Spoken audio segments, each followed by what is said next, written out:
Hello everyone. ನಾನಿವತ್ತು ಡಿಮಾರ್ಟ್‌ಗೆ ಹೋಗಿದ್ದೆ. So ನನಗೆ ಸ್ವಲ್ಪ ಗ್ರೋಸರೀಸ್ ಬೇಕಾಗಿತ್ತು. ಅದರಲ್ಲೂ ಮೇಯ್ನ್ ನನಗೆ ಕುಕ್ಕಿಂಗ್ ಆಯಿಲ್ ಬೇಕಾಗಿತ್ತು. ಮನೆ ಹತ್ರ ಎಲ್ಲ ಸ್ವಲ್ಪ ರೇಟ್ ಜಾಸ್ತಿ, ಎಲ್ಲಾದರೂ ಒಂದು ₹10 ಕಡಿಮೆ ಸಿಗುತ್ತಲ್ಲ ಅಂತ ಯೋಚನೆ ಮಾಡ್ತಿದ್ದೆ. ಅಷ್ಟರಲ್ಲಿ ನನ್ನ ಫ್ರೆಂಡ್ ನಾನು ಬರ್ತೀನಿ ಅಂತ ಹೇಳಿದ್ರು. ಸರಿ ಅಂದ್ಬಿಟ್ಟು ಇಬ್ಬರು ಜೊತೆ ಮಾಡ್ಕೊಂಡು ಹೋದ್ವಿ. ಸೊ ಗ್ರೋಸರಿ ಜೊತೆ ಸ್ವಲ್ಪ ಕಿಚನ್ಗೆ ಅಂತ ಹೇಳ್ಬಿಟ್ಟು ಈ ರೀತಿ ಸಣ್ಣ ಪುಟ್ಟ ಐಟಮ್ನ ತೊಗೊಂಡಿದ್ದೀವಿ. ಹಾಗೆ ತುಂಬ ದಿನಗಳಿಂದ ಅಂದ್ಕೊಳ್ತಾ ಇದ್ದೆ ಈ ರೀತಿ ಮಣ್ಣಿನ ಲೋಟನ ತೊಗೊಳ್ಬೇಕು ಅಂತ. ನಮ್ಮ ಕಿಚನ್ ತುಂಬಾ ಚಿಕ್ಕದಾಗಿರೋ ಕಾರಣ ಸೆರಾಮಿಕ್ ಐಟಮ್ ಇಟ್ಕೊಳ್ಳೋದಕ್ಕೆ ಭಯ ಆಗುತ್ತೆ.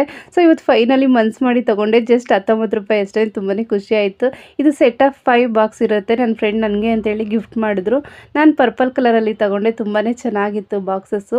ಅದ್ರ ಜೊತೆ ಡ್ರೈ ಫ್ರೂಟ್ಸ್ನ ಹಾಕಿಡೋದಕ್ಕೆ ಅಂತ ಹೇಳ್ಬಿಟ್ಟು ಟ್ರಾನ್ಸ್ಪರೆಂಟಲ್ಲಿ ಬಾಕ್ಸಸ್ನ ತೊಗೊಂಡಿದ್ದೆ. ಅದ್ರ ಜೊತೆಲಿ ಪಿಲ್ಲೋ ಕವರ್ಸು ಹಾಗೆ ಗ್ರೋಸರೀಸ್ನ ತೊಗೊಂಡು ಬಂದೆ. ನಾವು ಹೋದಾಗ ಶಾಪಿಂಗ್ ಮಾಡೋದಕ್ಕೂ ಹಸ್ಬೆಂಡ್ ಜೊತೆ ಹೋದಾಗ ಶಾಪಿಂಗ್ ಮಾಡೋದಕ್ಕೂ ತುಂಬಾ ಡಿಫ್ರೆನ್ಸ್ ಇದೆ. ನಾವು ಹೋದಾಗ ₹1 ಲೆಕ್ಕ ಹಾಕಿ ಎಷ್ಟಾಗುತ್ತೆ ಏನಾಗುತ್ತೆ ನಮ್ಮ ಹತ್ರ ಎಷ್ಟು ದುಡ್ಡಿದೆ ಅಂತೇಳಿ ಕ್ಯಾಲ್ಕುಲೇಟ್ ಮಾಡಿಕೊಂಡು ನಾವು ಗ್ರೋಸರೀಸ್ನ ತೊಗೊಳ್ತೀವಿ. ಅಥವಾ ಬೇರೆ ಏನಾದರೂ ಥಿಂಗ್ಸ್ನ ತೊಗೊಳ್ಬೇಕಾದ್ರೆ ಇಷ್ಟೆಲ್ಲ ಯೋಚನೆ ಮಾಡ್ತೀವಿ. ಆದರೆ ಹಸ್ಬೆಂಡ್ ಜೊತೆ ಹೋದಾಗ ಮಾತ್ರ ಇವೆಲ್ಲ ಯೋಚನೆ ಮಾಡಲ್ಲ. ಏನು ಕಣ್ಣಿಗೆ ಬಿದ್ದರೆ ಅದೆಲ್ಲ ತೊಗೊಂಡು ಬರ್ತಾನೆ ಇರ್ತೀವಲ್ವ.